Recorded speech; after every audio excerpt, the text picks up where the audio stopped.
السلام علیکم ورحمۃ اللہ وبرکاتہ۔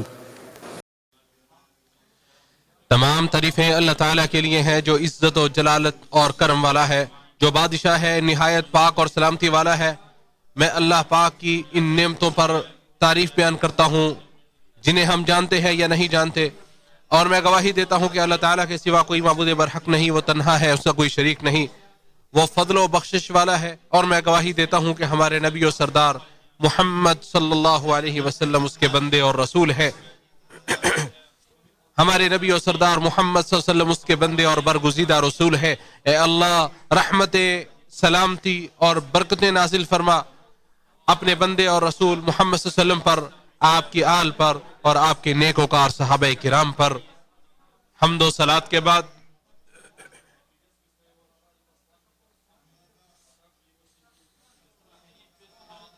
حقوق الہیہ ادا کرنے میں اللہ تعالیٰ سے ڈرو، اسی طرح اس کی مخلوقات کے حقوق پورے کرنے میں بھی اللہ تعالیٰ کا تقوی اختیار کرو۔ یقیناً وہ شخص کامیاب و کامران ہو گیا جس نے تقوی الہی اختیار کر لیا،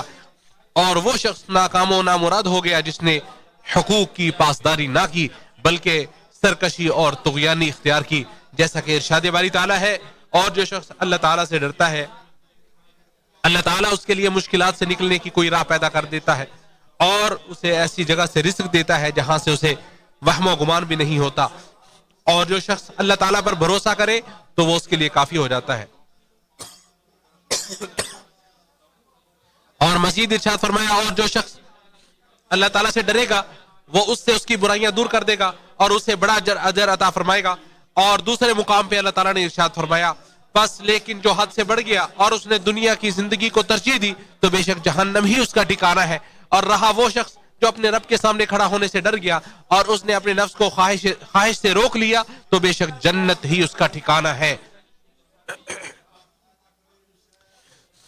چنانچہ انسان کی دنیاوی و اخروی سعادت مندی کا دار و مدار اور پاکیزہ زندگی کا حصول حقوق اللہ اور حقوق العباد کی پاسداری میں ہے،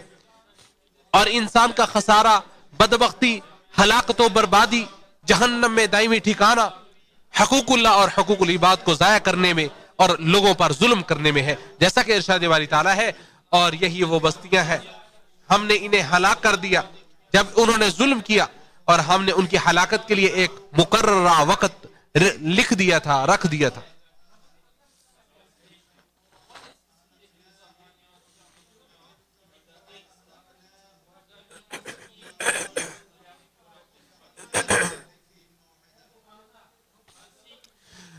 پوری کائنات کی اصلاح و درستی، پوری کائنات کی اصلاح و درستی ایمان، علم نافع، عمل صالح اور عدل و انصاف میں ہے، اور پوری کائنات کی خرابی، فسق و فجور، ایک انسان کے دوسرے انسان پر ظلم ڈھانے میں ہے۔ اللہ تعالیٰ نے انسان کی اصلاح کے لیے اور اسے تباہ کن ظلم سے بچانے کے لیے شریعتوں کو مقرر کیا ہے، حلال و حرام کو واضح کر دیا ہے، فرائض و واجبات کو تفصیل کے ساتھ بیان کر دیا ہے،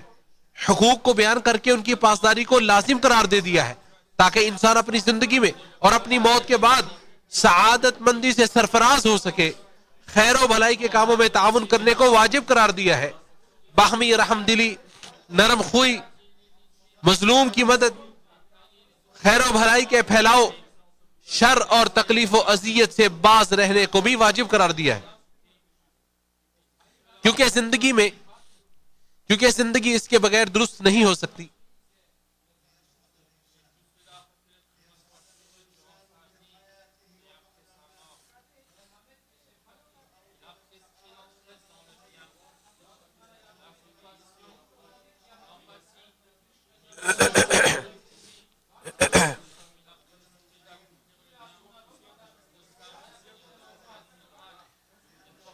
جیسا کہ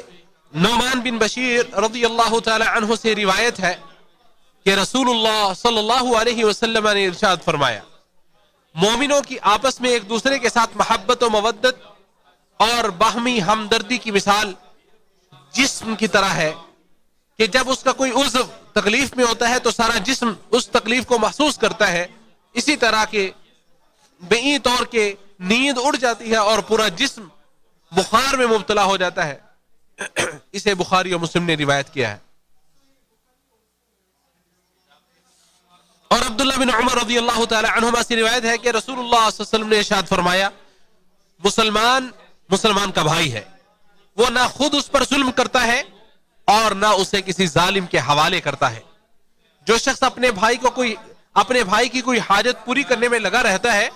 تو اللہ تعالیٰ اس کی حاجت کو پورا کرنے میں لگا رہتا ہے، اور جو شخص کسی مسلمان کی کوئی مصیبت دور کرے گا تو اس کے بدلے میں اللہ تعالیٰ قیامت کے دن اس کے مصائب و مشکلات میں سے مصیبتوں کو دور کرے گا۔ اسے ابو داود، ترمذی اور نسائی نے روایت کیا ہے۔ اور ابو موسیٰ رضی اللہ تعالی عنہ سے روایت ہے کہ رسول اللہ صلی اللہ علیہ وسلم نے ارشاد فرمایا، مومن دوسرے مومن کے لیے ایک عمارت کی حیثیت رکھتا ہے جس کا بعض حصہ بعض کو مضبوط کرتا ہے، اور آپ صلی اللہ علیہ وسلم نے اپنے دونوں ہاتھوں کی انگلیوں کو ایک دوسرے میں داخل کر کے ارشاد فرمایا۔ اسے بخاری اور مسلم نے روایت کیا ہے۔ اور جابر رضی اللہ تعالی عنہما سے روایت ہے کہ رسول اللہ صلی اللہ علیہ وسلم نے ارشاد فرمایا، جو شخص کسی مسلمان کو کسی ایسی جگہ میں ذلیل کرے گا جہاں اس کی بے عزتی کی جائے اور اس کی عزت میں کمی آ جائے تو اللہ تعالیٰ اسے بھی ایسی جگہ میں ذلیل کرے گا جہاں وہ اس کی مدد کا خواہش مند ہوگا، اور جو کسی مسلمان کی مدد ایسی جگہ میں کرے گا جہاں اس کی عزت میں کمی آ رہی ہو اور اس کی آبرو جا رہی ہو تو اللہ تعالیٰ اس کی ایسی جگہ میں مدد کرے گا جہاں اسے اللہ کی مدد محبوب ہوگی۔ اسے ابو داؤد نے روایت کیا ہے۔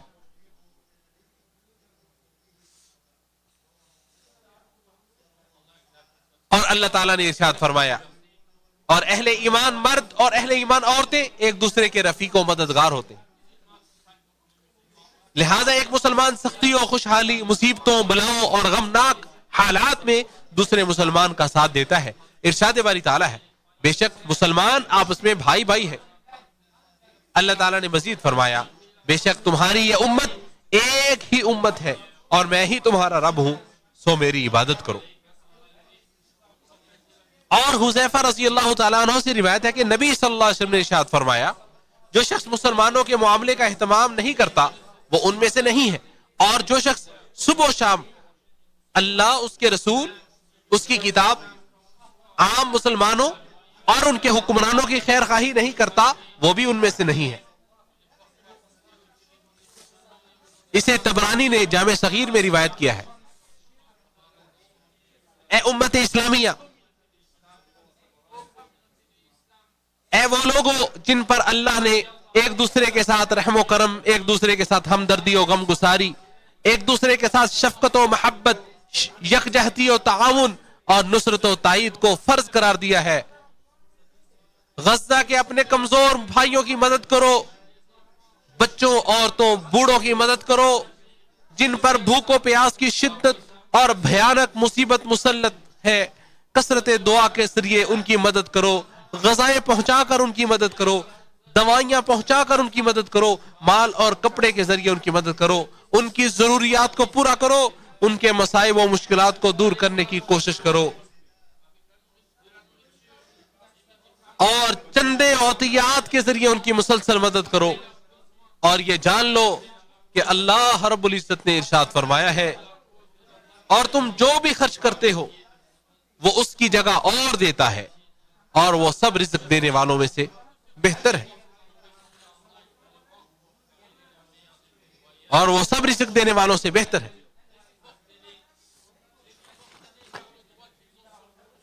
اپنے ان بھائیوں کی مدد کرو، ان کے ساتھ یکجہتی اور ہمدردی کا اظہار کرو، ان کے حقوق کی ادائیگی اور ان کی نصرت و تائید ہم پر واجب ہے۔ تاریخ میں مملکت سعودی عرب کی قیادت کے اس اقدام کا ذکر کیا جائے گا اور اس کا شکریہ ادا کیا جائے گا کہ اس نے عرب اسلامی سربراہ اجلاس طلب کر کے ایسی قراردادیں پاس کی جن میں غزہ اور قدس پر صہیونی جارحیت، بچوں، عورتوں اور بوڑھوں کی نسل کشی اور فلسطینیوں کی گرفتاری پر اس کی سخت مذمت کی، اور اس سربراہ اجلاس نے بین الاقوامی برادری سے یہ مطالبہ کیا ہے کہ غزہ اور فلسطین کے اطراف میں جنگ جلد از جلد بند کی جائے۔ اسی طرح مملکت سعودی عرب کے اس کارنامے کی بھی تعریف کی جائے گی کہ اس نے عطیات اور انسانی امداد کے لیے دروازہ کھولا، جس کی طرف اس سربراہی اجلاس کے سارے ملکوں نے دنیا کی توجہ مبذول کرائی۔ تاکہ فلسطینی مسئلے کی حمایت کی جائے اور اس کے عادلانہ حل کے لیے فلسطینی قوم کے ساتھ یکجہتی کا اظہار کیا جائے۔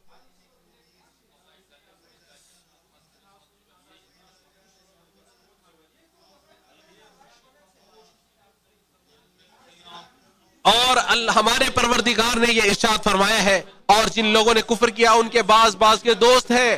اگر تم یہ نہ کرو گے تو زمین میں فتنہ اور بہت بڑا فساد ہوگا۔ لہذا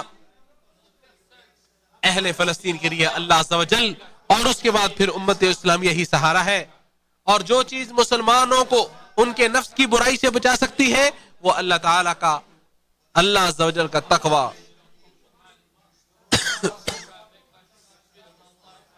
وہ اللہ رب العزت کا تقوی اور اللہ رب العزت پر ایمان ہے۔ ارشاد باری تعالی ہے،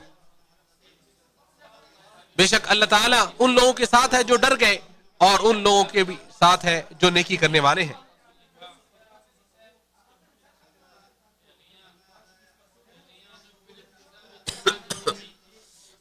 اور اللہ تعالیٰ جس کے ساتھ ہو اسے ڈرنے کی ضرورت نہیں، دشمنوں کے شر سے صبر اور تقوی الہی ہی نجات دلانے والا ہے، جیسا کہ ارشاد باری تعالیٰ ہے، اور اگر تم صبر کرو اور ڈرتے رہو تو ان کی خفیہ تدبیریں تمہیں کچھ نقصان نہیں پہنچائیں گی، بے شک اللہ وہ جو کچھ کرتے ہیں اس کا احاطہ کرنے والا ہے۔ اللہ تعالیٰ میرے لیے اور آپ سب کے لیے قرآن عظیم کو باعث برکت بنائے، مجھے اور آپ کو اس میں موجود آیات اور حکیمانہ پند و نصائح سے فائدہ پہنچائے، اور سید المرسلین صلی اللہ علیہ وسلم کی سنت اور قول کو ہمارے لیے نفع بخش بنائے۔ میں یہی اپنی بات کو مکمل کرتا ہوں، اپنے لیے اور آپ سب کے لیے اور تمام مسلمانوں کے لیے تمام گناہوں کی بخشش طلب کرتا ہوں۔ آپ بھی دعا کریں، بے شک وہ بہت زیادہ معاف کرنے والا اور رحم کرنے والا ہے۔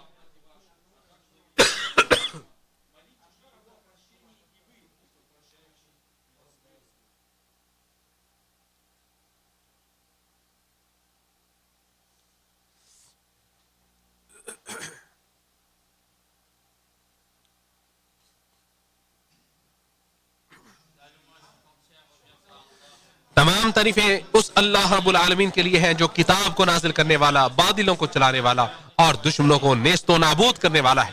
میں اپنے رب کی ہر اس نعمت اور فضل و احسان پر جس کو میں جانتا ہوں یا نہیں جانتا میں شکر بجا لاتا ہوں، اور میں اس بات کی گواہی دیتا ہوں کہ اللہ تعالیٰ کے سوا کوئی معبود برحق نہیں، وہ تنہا ہے، اس کا کوئی شریک نہیں، وہ بڑا رحم کرنے والا اور توبہ قبول کرنے والا ہے۔ اور میں گواہی دیتا ہوں کہ ہمارے نبی محمد صلی اللہ علیہ وسلم اس کے بندے اور رسول ہیں جو قیامت کے دن سفارش کریں گے اور رب العالمین ان کی سفارش قبول فرمائے گا۔ اے اللہ تو اپنے بندے اور رسول محمد صلی اللہ علیہ وسلم اور ان کے آل و اولاد پر رحمت نازل فرما۔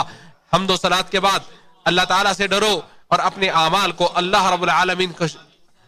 العالمین کی خوشنودی اور اس کی رضا جوئی کے لیے خالص کر لو۔ اللہ تمہارے اعمال کی اصلاح فرمائے گا اور تمہیں اجر عظیم سے نوازے گا اور تمہارے معاملات کی نگرانی بھی فرمائے گا۔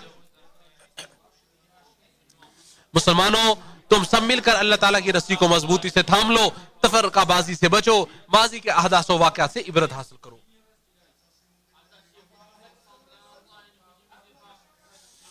مسلمانوں کو چاہیے کہ وہ اختلاف و انتشار سے بچیں، اتفاق و اتحاد کو لازم پکڑیں، اس لیے کہ اختلاف و انتشار سے دین اور ملک کمزور ہوتے ہیں اور یہ دین و وطن کے لیے بھی بہت بڑا خطرہ ہے، جبکہ اتحاد و اتفاق سے قوت و غلبہ حاصل ہوتا ہے۔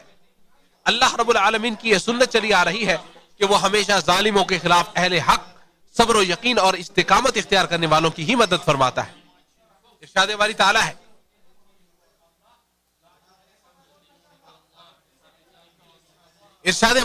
ہے، اے نبی آپ کہہ دیجئے کہ سارے معاملات اللہ تعالیٰ ہی کے لیے ہیں،